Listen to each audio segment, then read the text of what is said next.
اب میں براہ راست پاکستان کی بات کرتا ہوں اور مختصر وقت میں 3 پوائنٹ آپ کے سامنے رکھنا چاہتا ہوں۔ پہلا پوائنٹ پاکستان کے بارے میں یہ ہے کہ یہ ملک اسلام کے نام پر وجود میں آیا تھا۔ نظریاتی ریاست، تحریک پاکستان کا نعرہ تھا، پاکستان کا مطلب کیا؟ لا الہ الا اللہ۔ اس نعرے کے اوپر یہ ملک وجود میں آیا تھا۔ اس ملک نے علامہ اقبال کے خواب کے مطابق تحریک آزادی کے نعرے کے مطابق اور قائد اعظم کی خواہش کے مطابق اسلامی فلاحی مملکت بننا تھا، جو کہ نہیں بن سکا۔ کیوں نہیں بن سکا؟ دردناک کہانی ہے، دہرائی نہیں جا سکتی، بس تھوڑا ہے۔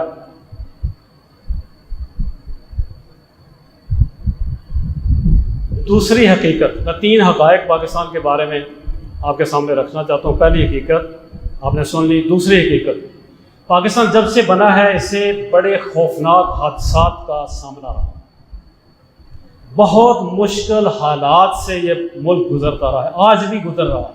یہ جو میں نے کشمیر کی بات کی ہے، یہ بھی اسی کا حصہ ہے، اسی کا تسلسل۔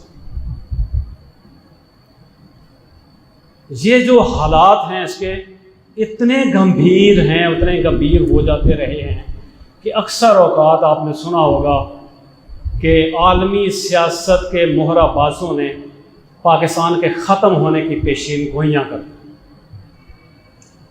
نئے نقشے اس علاقے کے جاری کیے۔ یہ حقیقت ایک میں نے آپ کے سامنے رکھی۔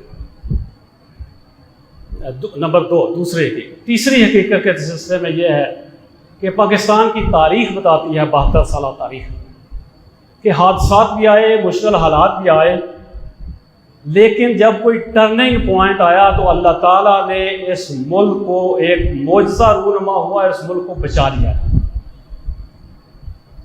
یہ بھی ایک حقیقت، تائید غیبی اس کو حاصل ہے ابھی تک، اس وقت تک۔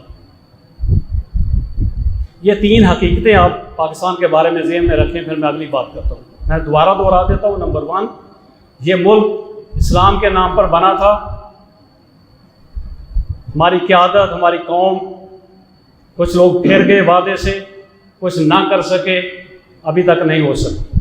نمبر 2، اس کو بہت مشکل حالات کا سامنا کرنا پڑا، بہت سے حادثات ہوئے۔ نمبر 3، اس کو ابھی اس وقت تک تائید غیبی حاصل ہے، اللہ تعالیٰ کی مدد غیب سے اس کی ابھی تک ہوتی رہی بھی ہے اور ہو بھی رہی۔ یہ 3 حقائق ذہن میں رکھیں، اور پھر میں ابھی آپ کے سامنے 3 ہی پوائنٹ میں تنظیم اسلامی کا موقف رکھتا ہوں۔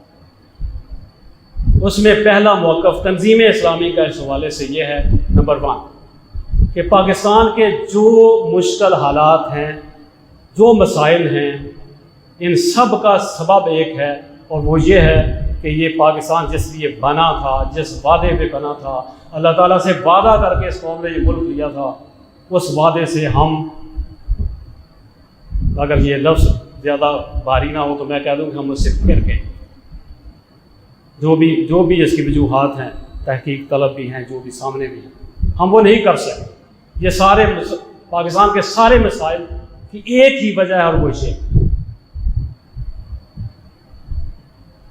دوسرا موقف جو ہماری تنظیم کا اس سلسلے میں ہے، وہ یہ ہے کہ پاکستان کا معجزانہ طور پر وجود میں آنا، اس کا معجزانہ طور پر قیام پذیر رہنا،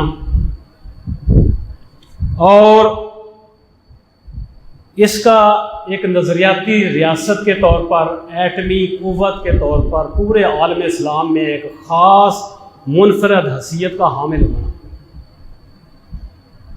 یہ جو حقائق ہیں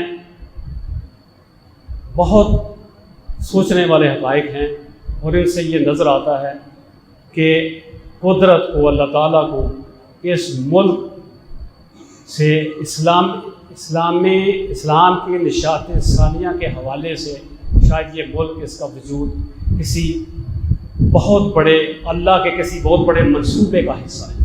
اس سے یہ نظر آتا ہے، یہ ہماری تنظیم کا موقف ہے، ہماری زمشن ہے، ہم ایسا سمجھتے ہیں کہ اللہ تعالیٰ اس ملک سے کوئی کام لینا چاہتا ہے۔ لیکن اس کے ساتھ میں نے آپ کو تاریخ بتائی ہے کہ بہت مشکل حالات ہیں، حادثات ہوتے ہیں اور پھر اللہ اس کو بچا لیتا ہے۔ اس سے یہ نتیجہ نکالنا مشکل نہیں ہے کہ ہمیں، ہمارے ملک کو، ہماری قوم کو اللہ تعالیٰ پے در پے سخت قسم کی وارننگز دے کے مہلت دے رہا ہے۔ مہلت ابھی تک مل رہی ہے، لیکن یہ صورتحال بہت خوفناک ہے، اس لیے کہ ہمیں نہیں پتہ اس مہلت کا وقت کب ختم۔ اس وقت سے پہلے ہمیں کچھ کرنا ہے، اس وقت سے پہلے ہمیں جاگنا ہے، قدرت کے اشاروں کو سنجیدگی سے لینا ہے، ایسا نہ ہو کہ پانی سر سے اتر جائے۔ تیسرا اور آخری میرا پوائنٹ اس سلسلے میں تنظیم کے موقف کے حوالے سے یہ ہے کہ پاکستان کا استحکام، اس کی بقا، اس کی سلامتی، یہ اسلام کے ساتھ جڑی ہوئی ہے۔ اگر اس ملک نے قائم رہنا ہے، اگر اس ملک نے استحکام اس کو نصیب ہونا ہے، اس کی بقا اس کو ملنی ہے، تو اس کے تمام مسائل کا حل اسلام کے عدل و انصاف کے نظام پر مبنی نظام کو اپنانے اور اس کو اسلامی فلاحی ریاست بنانے میں۔ اس کے لیے ہم نے وقت ضائع کیے بغیر اس قوم کو، میں نے اب بتایا کہ ہم سمجھتے ہیں کہ اللہ تعالیٰ ڈھیل دے رہا ہے، اللہ تعالیٰ کے فیصلوں کا نہیں پتہ یہ ڈھیل کب ختم ہو جائے، ابھی تک ڈھیل مل رہی ہے، ابھی تک تائید غیبی حاصل ہے۔ تو ہمیں اس آیت یہ جو آپ کے سامنے لکھی ہوئی ہے، اس کا سبق دہرانا ہوگا، یاد کرنا ہوگا۔ اظہار دین کل کا اللہ تعالیٰ نے وعدہ فرمایا ہے، نبی کریم صلی اللہ علیہ وسلم نے وعدہ فرمایا ہے۔ اس کے لیے جد و جہد کرنی ہوگی، اپنے تن من دھن کو قربان کرنے کا عہد کرنا ہوگا۔ اس کے بغیر تنظیم اسلامی کا موقف ہے کہ اس کے بغیر پاکستان کا استحکام نہیں ہو سکتا، اسلام کے ساتھ ہو سکتا۔ آج کی اس محفل میں معزز علماء کرام سے درخواست ہے کہ وہ اس سلسلے میں ہماری رہنمائی فرمائیں، ہمارے ملک کے اصل مسائل کیا ہیں، ان مسائل کی وجوہات کیا ہیں، ان مسائل کا حل کیا ہے، کس طبقے کی، کس گروہ کی کیا ذمہ داری ہے۔ اس حوالے سے اللہ تعالی ہم سب پہ رحم فرمائے۔ السلام علیکم ورحمۃ اللہ۔